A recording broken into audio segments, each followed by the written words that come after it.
Hello, I'm Faris, and welcome to my Geek vlog. Now that Wonder Woman's in theaters, today I'm going to be talking about her previous movie attempt that got cancelled.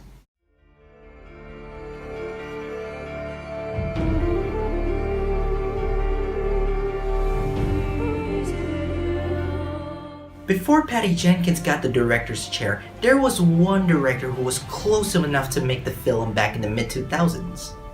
I am talking about Joss Whedon's Wonder Woman.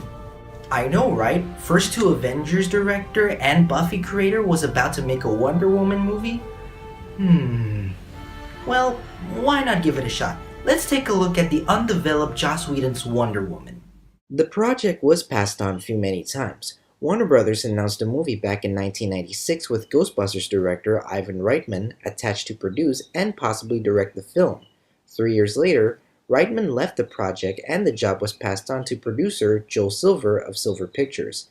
Many writers were involved or even approached to Silver in the writing process. Then in 2005, Warner Brothers hired Buffy and Firefly creator Joss Whedon to write and direct the film. During the time he was filming Serenity, he required time to research the character and then writing the script. His script got scrapped and it's now leaked online and you can find it in the description below. I did take the time to read the script online, and once I finished reading, I'm thinking to myself, you know what? This version would have been different. Now there are some elements from the comics that made it into Whedon's script.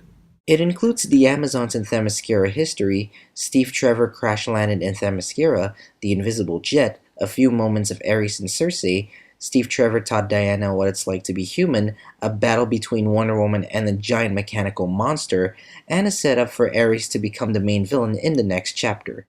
Okay, I'll admit, those ideas by Joss Whedon sounds kinda cool. However, the good stuff stops there. There are things in the script that I didn't like. First off, I would like to nitpick something. Hippolyta is called Hippolyte. Like, seriously? Come on, Josh, you got Avengers right, and you were adapting Wonder Woman into the modern world by changing Hippolyta's last letter with an E. I know it sounds nitpicky, but hey, I grew up reading Wonder Woman knowing her mother's name is always Hippolyta instead of Hippolyte. So back on Hippolyta, her relationship with Diana wouldn't have gone along. Hell, the two of them were going face to face fighting in order to get Steve Trevor out of Themyscira.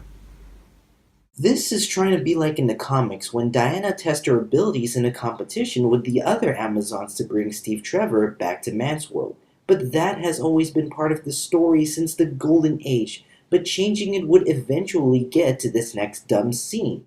Diana's first experience in man's world would be her first time getting shot in the chest and then fainted.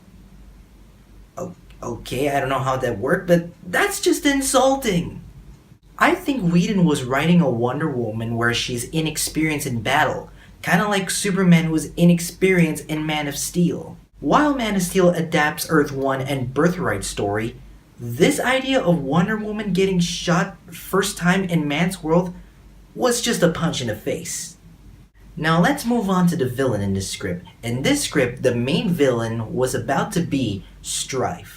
For those of you who don't know, Strife is the goddess of discord and one of the children of Ares. Whedon's script had Strife's plan to control corrupt officials of a military tech corporation to build a giant mechanical monster to destroy Gateway City for whatever reasons.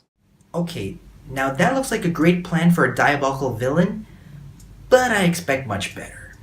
Now that I talked details of the undeveloped film, why wasn't this movie get into production? After nearly 2 years of developing the script and hadn't completed the final draft, Whedon left the project in 2007, but before he left, Warner Brothers and Silver Pictures purchased a spec script written by another writer. No wonder Warner Brothers couldn't get these DC characters right. They got Supergirl, Steel, Catwoman, Constantine, and Green Lantern wrong, but the only thing they get it right all the time was just Batman. No wonder he's DC's poster boy. So that was the cancelled Wonder Woman movie. If this was made, it would have been different than the one we got right now in the theaters. I would have loved to see a Wonder Woman movie set in the modern times, but after reading the script by Joss Whedon, I wish it could have been a little bit more better. In terms of the characters, the villains, the dialogue, as well as the dumb and cheesy moments, that would have made the movie more groundbreaking. Thank you. Or maybe Joss Whedon was trying so hard to make the script faithful to its source material. Whedon has had experience with female leads like Buffy, but then going to Wonder Woman would have been a stepping stone for him to make a comic book movie with a female lead. But we'll see in the future when he handles the Batgirl movie for the DCEU. Thank you for watching my Geek Vlog. Be sure to subscribe to check out more videos like this and others. Also, don't forget to follow me on Twitter for more updates, and I'll see you guys next time.